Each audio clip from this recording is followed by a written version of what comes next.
예, 오늘은 믿으면 그대로 됩니다. 한번 따라해 봅시다. 믿으면 그대로 됩니다. 아멘. 그렇습니다. 믿으면 그대로 됩니다.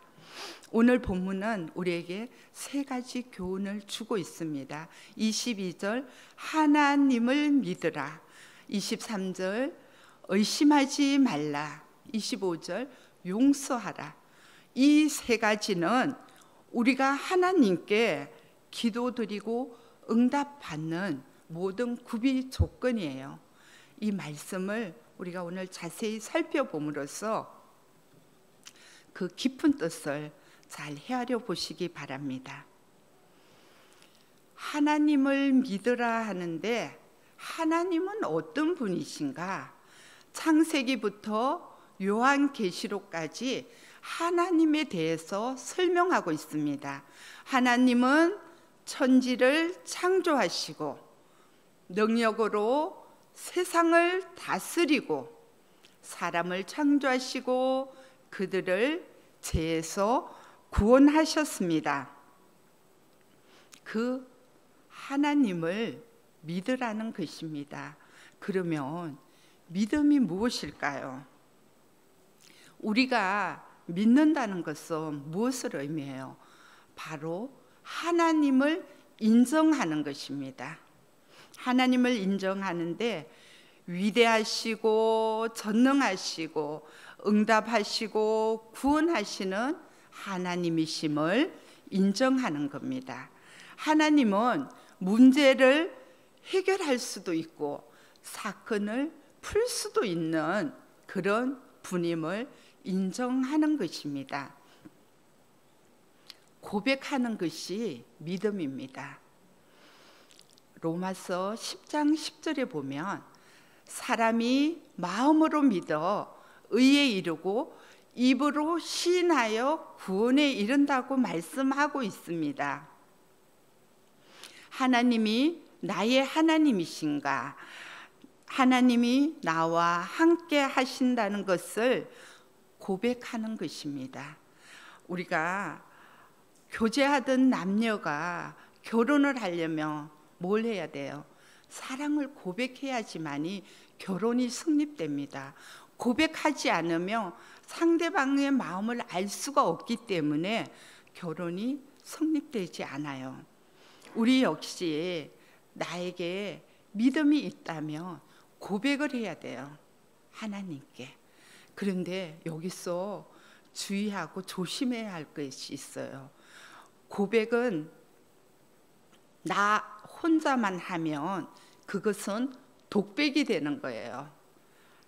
다른 사람한테 나는 하나님을 믿는다. 하나님은 나를 구원하셨다. 하나님은 나를 사랑하신다. 하나님은 나의 길을 인도하신다. 라고 사람들에게 얘기하는 것이 산 고백이 되는 것입니다.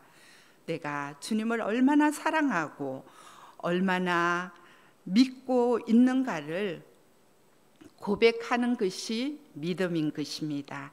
어느 날 예수님이 제자들에게 물었습니다. 사람들이 인자를 누구라고 하느냐? 들어는 세례 요한, 들어는 엘리야, 예레미야나 선지자 중에 하나라고 하나이다 라고 대답했어요. 다시 예수님이 물었어요. 너희는 나를 누구라고 하느냐? 우리 성경 한번 다 같이 찾아서 읽어볼게요. 마태복음 16장 16절 말씀.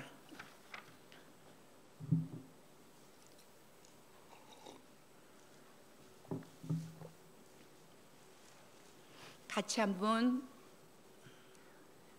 읽어볼게요. 시몬 베드로가 대답하여 이르되 주는 그리스도시요 살아계신 하나님의 아들이시다. 예, 하나님의 아들이시라고 그렇게 베드로가 고백했어요. 그랬더니 예수님께서 바요나 시몬아 내가 복이 있도다. 이를 내게 알게 한 것은 혈통이 아니라고 혈육이 아니라고 그렇게 말씀하면서 내가 이 반석 위에 내 교회를 세우겠다고 그렇게 말씀했습니다. 베드로가 주님을 향해서 주님이 누구이시며 어떤 분이신가를 올바로 고백했을 때 주님은 기뻐하셨고 그 고백 위에 교회를 세우신다고 그렇게 말씀하신 것입니다. 고백이 있어야지 믿음이 있는 것입니다. 우물쭈물하지 말고 우리 입을 열고 다른 사람들에게 나는 주님을 믿는다고 고백할 수 있는 저와 여러분이 되었으면 합니다. 제가 카톡으로 받은 내용 글을 하나 소개하려고 합니다. 11살 먹은 소년이 아빠 준비 다 됐어요. 목사인 아빠가 무슨 준비? 아들이 이상하다는 뜻으로 아빠를 쳐다보면서 지금 전도지를 가지고 나가서 나누어줄 시간이에요. 그랬더니 아빠가 하는 말이 오늘은 비가 너무 많이 와. 날씨도 춥고. 그랬더니 아들이 하는 말이 비가 오는 날에도 사람들은 하나님에 대해서 알 필요가 있어요. 그랬더니 아빠가 아니야, 이런 날은 밖에 사람들이 안 다녀. 아이는 점점 아빠가 이상한 거예요. 아니, 지금 분명히 전도를 나가야 할 시간인데 비가 온다고. 나가지 않는 아빠인데 계속 아빠를 졸라서 전도지를 들고 이제 아빠의 허락을 받고 밖으로 나갔어요. 만나는 사람마다 열심히 전도지를 나눠줬어요.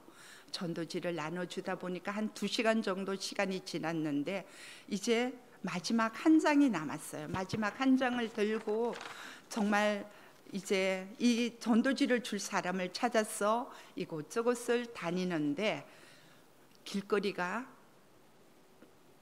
비도 오고 하니까 사람들이 보이지가 않았어요. 그런데 어느 집 대문 앞에 이르게 되었습니다. 그래서 이 집에서 마지막 전도지를 주고 가야지. 그러고는 그 집에 띵동 하고 벨을 눌렀어요.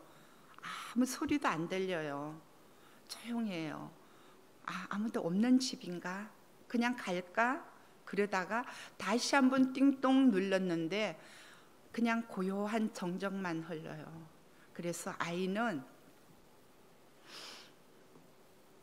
가려고 하다가 안 되겠다 싶어서 문을 막 두드리는 거예요.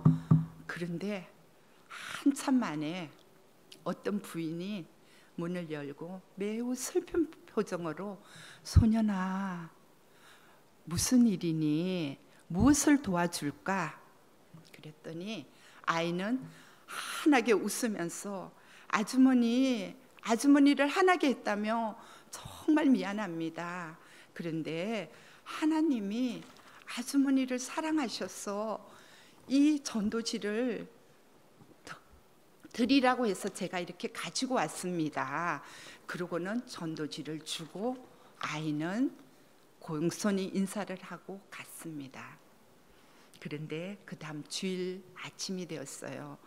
목사님이 설교하시기 전에 모든 사람들을 둘러보면서 여러분 중에 혹시 간증하고 싶은 분 계십니까? 그랬어요.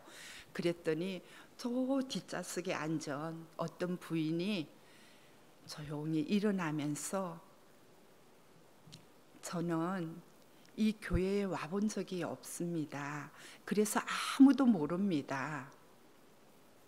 얼마 전 제 남편이 저를 혼자 두고 세상을 떠났습니다. 그래서 얼마 전 비도 오고 날씨도 춥고 그런데 제가 남편도 없고 살 희망도 없고 어떤 정말 살아있다는 그 자체가 아무런 희망이 보이지를 않아서 제가 죽으려고 했어요. 그래서 죽으려고 모든 준비를 끝내고 이제 마지막, 이제 정말 저 죽음을 시도하기만 하면 되는데 갑자기 띵동 하고 벨이 울리니까 누군가가 찾아왔구나, 가고 나면 내가 이 일을 진행해야지 하고 있는데 계속 벨을 그 다음에는 문 두드리는 소리가 너무 시끄러워서 빨리 보내야 되겠다는 생각으로 문을 열었더니 천사 같은 아이가 환하게 웃고 있었어요. 그 아이가 이제 전도지를 주면서 이제 자기에게 그 전도지를 주는 순간 자기는 모든 이제 희망이 되살아났고 정말 하나님의 행복한 딸이 되었다고, 그렇게 이제 살 소망을 찾게 되었다고 그렇게 얘기를 하면서 너무 소년이 가고 난 뒤에 소년이 준 전도지를 읽고 또 읽고, 그리고 오늘 그 소년이 간 방향을 찾아서 이렇게 교회를 왔다고, 그 작은 천사에게 고맙다고 감사하다고 이렇게 전하러 왔다고 그런 이야기를 했어요. 이 소년의 누구하고도 약속이 아니에요. 자신과의 약속이에요. 이 작은 소년의 자신과의 약속 때문에 천하보다 귀한 한 생명이 다시 살아났습니다. 우리 전도팀들 매번 수고 많죠. 누가 알아주는 것도 아니고 힘들게 탁자 옮기고 뭐하고 해도 누가 하나 도와주는 사람도 없고, 그런데도 자비랑가로 열심히 정해진 시간에 나와서 전도하는 그 귀함을 하나님은 아시고 천하보다 귀한 한 생명이 여러분들의 그 전도로 인하여서 귀한 생명들이 살아나고 있습니다. 우리 전도팀들 정말 계속해서 그 일을 잘 감당할 수 있기를 바라겠습니다. 순종하는 것이 믿음입니다. 순종이란 고분고분 따라가고 말 잘 듣는 것입니다. 요한계시록에 보면 구원 받은 사람들은 어린 양이 어디로 인도하든지 따라가는 사람들이라고 말하고 있습니다. 그 어린 양의 뒤를 따라간다는 것은 전폭적으로 어린 양 예수를 믿고 신뢰하기 때문입니다. 순종하지 않는 것은 믿음 아닙니다. 맡기는 것이 믿음입니다. 자, 은행을 믿기 때문에 우리는 그곳에 돈을 맡깁니다. 음식점 주방장을 믿기 때문에 우리는 그가 만든 음식을 맛있게 먹습니다. 병원이나 의사를 믿기 때문에 우리는 그곳에 가서 내 병을 맡기고 치료를 받습니다. 하물며 예수님을 믿는 우리들은 예수님께 나의 모든 것을 맡기고 신뢰해야만 됩니다. 그것이 믿음입니다. 24절, 오늘 읽은 말씀 24절을 보면 무엇이든지 기도하고 구하는 것은 받은 줄로 믿으라. 그리하면 너희에게 그대로 되리라고 말씀하고 있습니다. 예수님에게 귀신 들린 아이를 데려온 아버지가 있었습니다. 우리 마가복음 9장 22절 같이 읽어보겠습니다.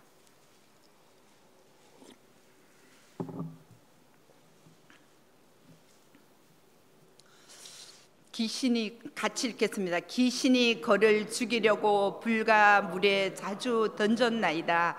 그러나 무엇을 하실 수 있거든 우리를 불쌍히 여기사 도와주옵소서. 23절 예수께서 이르시되 할 수 있거든이 무슨 말이냐, 믿는 자에게는 능히 하지 못할 일이 없느니라 하시니. 그렇습니다. 주님은 어떤 것은 하실 수 있고 어떤 것은 하실 수 없는 분이 아닙니다. 기도해도 문제가 해결되지 않습니까? 그것은 주님의 능력의 한계가 아니라 내 기도에 문제가 있기 때문입니다. 다시 말하면 무엇을 하실 수 있거든이라는 그런 기도를 드리고 있지는 않았습니까? 주님은 모든 것을 하실 수 있는 분입니다. 우리가 전폭적인 믿음이 없기 때문에 우리가 하실 수 있거든이라는 그런 기도를 드릴 때가 참 많았던 것 같아요. 9장 24절 같이 읽겠습니다. 아이의 아버지가 소리를 질러 이르되 내가 믿나이다. 나의 믿음 없는 것을 도와주소서. 그래요. 믿음과 고백은 분명해야 합니다. 주님은 모든 것을 다 하실 수 있습니다. 나는 그렇게 믿습니다. 그 고백이 내 속에서 나와야만 됩니다. 요한복음 14장 13절 우리 같이 13절 14절 같이 읽어볼게요. 너희가 내 이름으로 무엇을 구하든지 내가 행하리니 이는 아버지로 하여금 아들을 말미암아 영광을 받으시게 하려 함이라. 내로 무엇이든지 내게 구하며 내가 행하리라. 예수님께서 내 이름으로 무엇이든지 구하면 내가 행하리니, 14절에서 또 내 이름으로 무엇이든지 구하면 행하리라, 이렇게 반복해서 말하고 있습니다.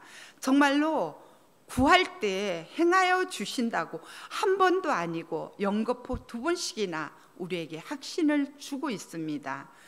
구하는 대로 주는데 우리가 못할 것이 무엇이 있습니까? 세상에서는 우리가 하고 싶다고 되는 것이 있습니까?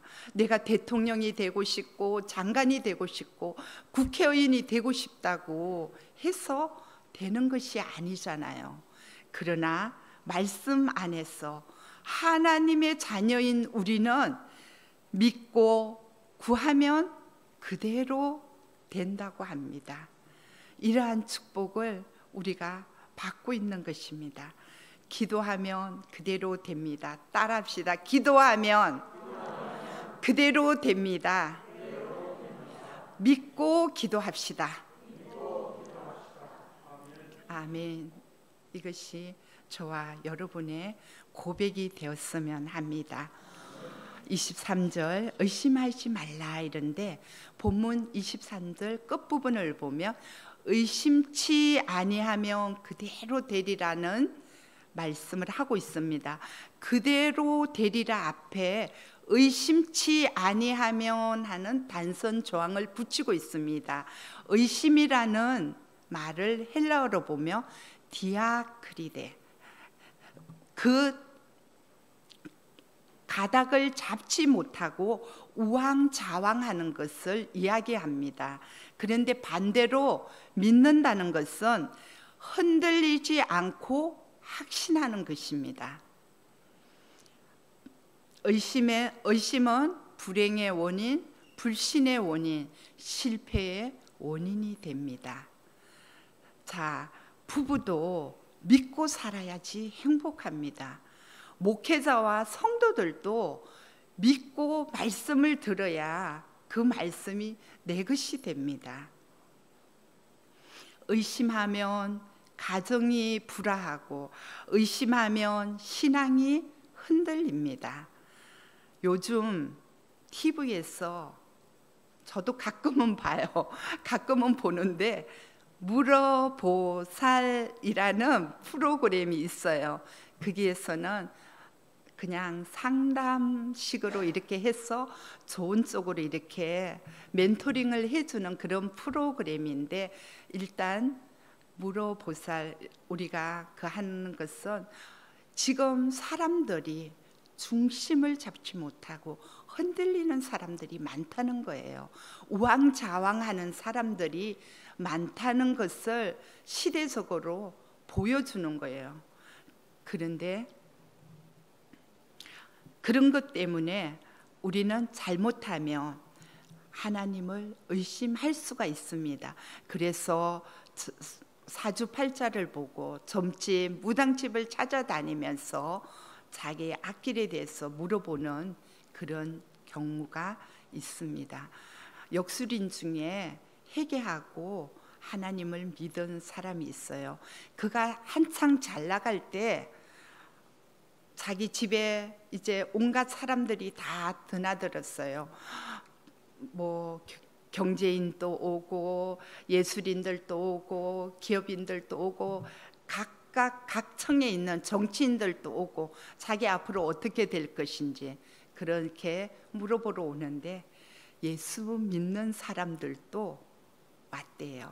그래서 이분이 정말로 귀신이 예수 믿는 사람을 쪽집게처럼 찾아낸대요. 그래서 당신은 예수님 믿을 팔자니까 예수 신에게로 가라고 그렇게 얘기하면 얼굴도 못 들고 그리고 뛰쳐나갔다는 그런 이야기를 들은 적이 있습니다.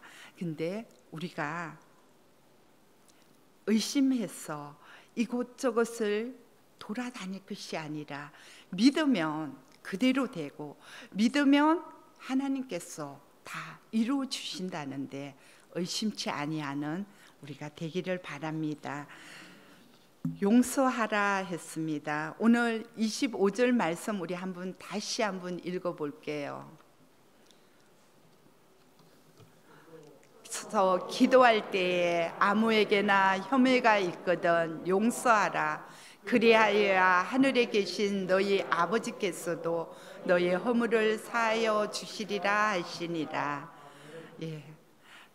마태복음 6장 14절 15절 한 번 더 읽어보겠습니다.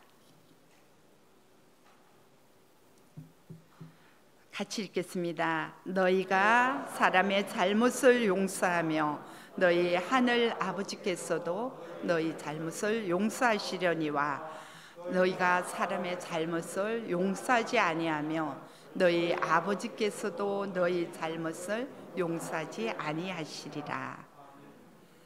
그렇습니다. 만일 어떤 사람에 대한 불평, 불만, 원망, 미움 그런 것들이 있다면은 그것을 가지고 있는 한 기도는 응답이 되지 않습니다.